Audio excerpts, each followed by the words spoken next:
ওই কোরআনের মধ্যে জানিয়ে দিলাম তুবু ইলাল্লাহি তাওবাতান নাসুহা, তোমরা যদি সত্যিকারের তওবা করো, তওবার মতো তওবা করে ফিরে এসো, আমি আল্লাহ পাক তোমাদের বড় বড় গুনাহগুলোকে আমি আল্লাহ ক্ষমা করে দেব।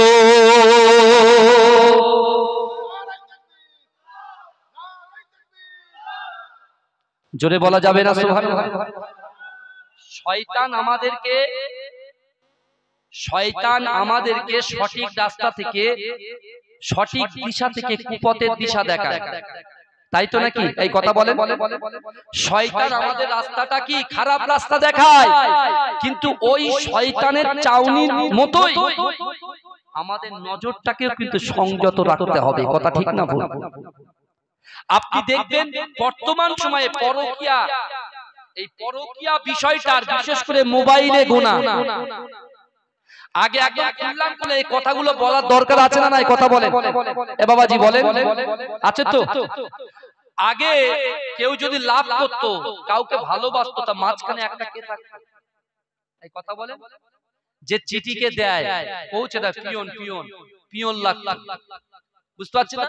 আর যখন একটা ছেলে একটা মেয়ের কাছে লেটার লিখবে, বা একটা মেয়ে একটা ছেলের কাছে লেটার লিখবে, তখন কিন্তু তার একটা ভয় লাগতো, যদি বাপ জানে তো মেরে ছিঁড়ে ফেলবে।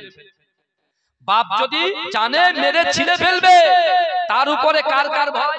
বাপের ভয়, মায়ের ভয়, ভাই বোনের ভয়, আবার তার সাথে পিয়ন যদি বলে দেয়, সব সর্বনাশ হয়ে যাবে। আপনি দেখেন বর্তমান সময়ে নিউ জেনারেশন সবকিছু চেঞ্জ হয়ে গেছে বাবাজি, সব চেঞ্জ হয়ে গেছে। আগে লোক নাঙ্গল দিত, নাঙ্গল দিয়ে, হাল দিয়ে নাঙ্গল টানতো গরু দিয়ে, আর এখন হ্যান্ড ট্রাক্টর দিয়ে চালাচ্ছে। কথা ঠিক না? আধুনিক হচ্ছে, যত দুনিয়া এগোচ্ছে শেষের দিকে যাচ্ছে, খুব আধুনিক হচ্ছে। কিন্তু আমার ভাইরা আপনি দেখুন, এখন বর্তমান সময়ে যখন একটা ছেলে একটা মেয়ের মহব্বত ভালোবাসার জন্য যে পিয়নের দরকার ছিল, এখন তো আর কিছু লাগে না। বাড়ির বড় বড় বিশাল বিল্ডিং এর বাইরে 4টে করে গার্ড বসে আছে। কটা করে গার্ড বসে আছে? কথা বলে। 4টে করে গার্ড বসে আছে। তারপরেও সব ভেদ করে মোবাইলে কিন্তু সব চলে যাচ্ছে, বুঝতে পারছেন না? সব থেকে বড় ফিতনা হচ্ছে মোবাইল। এই পৃথিবীর জমিনে এই মুহূর্তে সব থেকে বড় ফিতনার নাম হচ্ছে কি? মোবাইল। এখন আমাদের কথাগুলো, আল্লাহর ভয় আমাদের কতটা আছে? কারণ আল্লাহ কোরআনে বলছে, বান্দা আমি আল্লাহ তোমার দুটো করে হাত দিয়েছি, দুটো করে পা দিয়েছি, চোখ দিয়েছি, জবান দিয়েছি, ইজ্জত দিয়েছি, সম্মান দিয়েছি, আমি আল্লাহ তোমাকে দিয়েছি। কিন্তু বান্দা, যে আল্লাহ তোমার হাত দিল, পা দিল, চোখ দিল, তোমার রুজি দিল, তোমার অর্থ দিল, সম্পদ দিল, বিবি দিল, বাচ্চা দিল, তাহলে সেই আল্লাহ বলছে কোরআনের মধ্যে, ইয়া আইয়ুহাল্লাযীনা আমানুত্তাকুল্লাহ, হে আমার বিশ্বাসী ঈমানদার বান্দারা, ওয়াত্তাকুল্লাহ, আমি আল্লাহ, আমাকে ভয় করো। জোরে বলবেন না? এটা জোরে হবে না? আল্লাহ বলছে আমাকে ভয় করো। ভয় আমাদের আছে। নামাজ না পড়লে গুনাহ, জিনা করলে গুনাহ, হারাম খেলে গুনাহ, কিন্তু মুসলমানের ছেলেরাই তো লটারি বেশি কাটছে। এই কথা ঠিক বলছি না ভুল বলছি? হ্যাঁ, এখন কথা হলো ভয় আমাদের কেমন থাকার দরকার? চার দেওয়ালের ভিতরে গোপনে গোপনে গুনাহ করছি, বাজে কাজে লিপ্ত করছি, হ্যাঁ, এখানে ভিডিও কলিং, ওখানে ভিডিও কলিং, ওখানে সেটিং, সব কিছু করার পরেও আল্লাহ বলে দিলেন কোরআনের ভিতরে, বান্দা তুমি সাবধান হও। তুমি মনে করছো তুমি লোকের চক্ষুর আড়ালে করছো, কিন্তু আমি আল্লাহ সব দেখতে পাচ্ছি।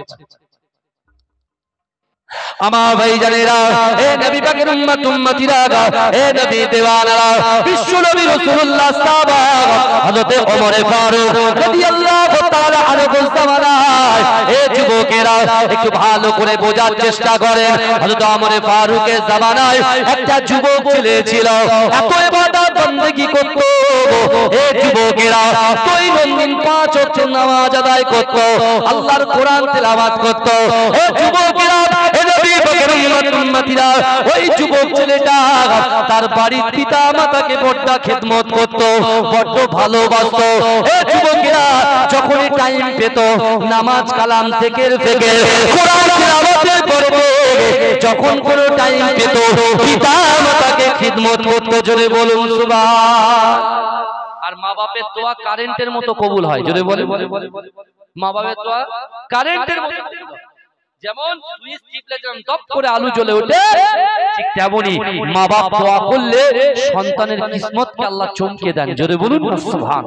এই জোরে বলবেন না, এই জোরে বলা যাবে না সুবহানাল্লাহ। নারে তাকবীর, নারে তাকবীর। এখন ওমরে ফারুক হুজুরের জামানায় যখন এই যুবক ছেলেটা এমন করে দৈনন্দিন মসজিদে গিয়ে নামাজ আদায় করে, কোরআন তেলাওয়াত করে আর তার মা বাপকে খিদমত করে, হঠাৎ করে সেই ছেলেটা যখন রাস্তা দিয়ে যায়, ভাই রাস্তায় যাওয়ার কিন্তু একটা হক আছে, রাস্তায় চলাচল করার কিন্তু হক আছে। আপনি যেমন তেমন ভাবে রাস্তায় বসতে পারেন। আমার যুবকরা মাচা করে বসে থাকে, তাই না? হ্যাঁ, ওটা কিন্তু যাবে না ওইভাবে বসা, কারণ রাস্তায় বসার অনেক হক আছে। হক কি আছে জানেন? যদি কোনো মানুষ কষ্ট পায়, তার কষ্টের মাধ্যমে গিয়ে যদি কোনো যুবক ওই রাস্তার পাশে বসে থাকে, সেই একটা পাথর পড়ে থাকতে দেখে, রাস্তার মিডিলে একটা পাথর যদি পড়ে থাকে, একটা ব্রেক যদি পড়ে থাকে, তার উচিত কি জানেন? ওই পাথরটাকে সরিয়ে দেওয়া, ওই পেরেকটাকে সরিয়ে দেওয়া। কোন লোক ভ্যান নিয়ে যাচ্ছে, যেতে যেতে সে বাঁচা ফেলতে পারছে না, তুমি যুবক ছেলে হট্টহাসি না হেঁটে তাকে একটু সাহায্য করা, এটাই হচ্ছে হক। জোরে বলুন না সুবহানাল্লাহ। কিন্তু আমার ভাইরা, এই চরিত্র, এই ক্যারেক্টার, এই স্বভাব শিখিয়েছে কে?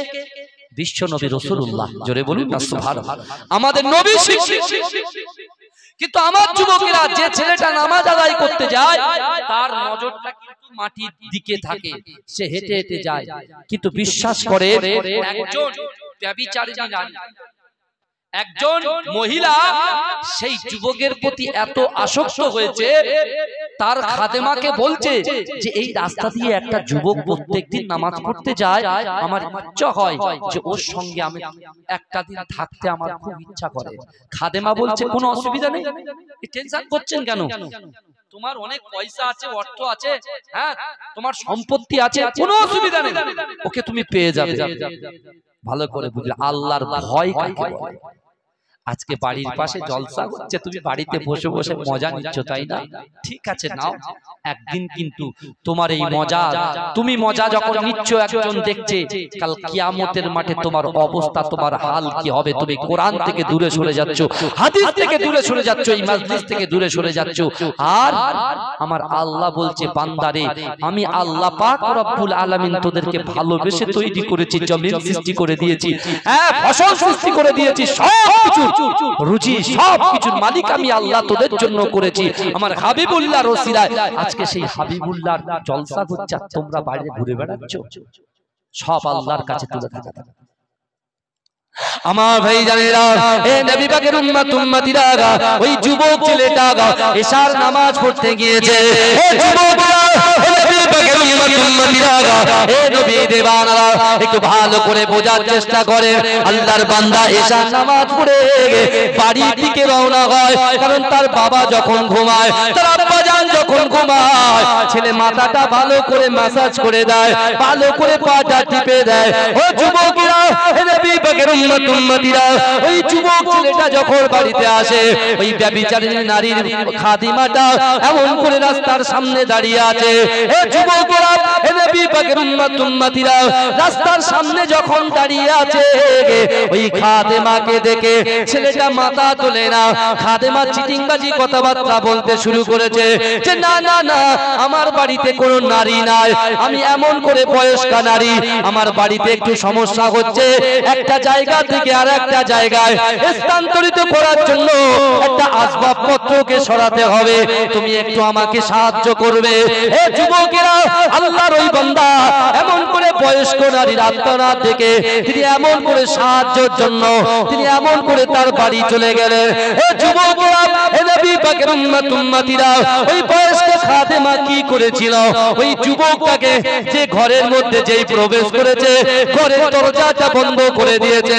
এ যুবকেরা, নবী পাকের উম্মতিরা যুবক দেখতে পেয়েছে একটা নগ্ন নারী দাঁড়িয়ে আছে। এ আমার ভাইজানেরা, এ নবী পাকের উম্মতিরা, আল্লাহ পাক রব্বুল আলামিন কোরআন পাকের মধ্যে বলেছে, বান্দা না না না, তোমাদের সুযোগ থাকা সত্ত্বেও তোমরা এমন করে, তোমাদের গায়ে শক্তি আছে, তোমাদের সুযোগ আছে, তোমরা গুনাহ করলেও করতে পারো, কিন্তু আমি আল্লাহর সামনে তোমাদের কাল কিয়ামতের মাঠে হাজির হতে হবে। কিন্তু গুনাহ করলে আমি আল্লাহর কাছে তুমি কেমন করে হাজির হবে? অর্থাৎ আমি আল্লাহর ভয় যদি তোমাদের অন্তর, আমি আল্লাহ তোমাদের কথা দিলাম, ওয়ালিমান খাফা মাকাম রাব্বিহি জান্নাতান, আমি আল্লাহ পাক রব্বুল আলামিনের ভয়ে তুমি যদি গুনাহ না করে কবরে আসতে পারো, আমি আল্লাহ পাক রব্বুল আলামিন ও বান্দা তোমার জন্য দুটো জান্নাত রেডি করে রেখে দেব।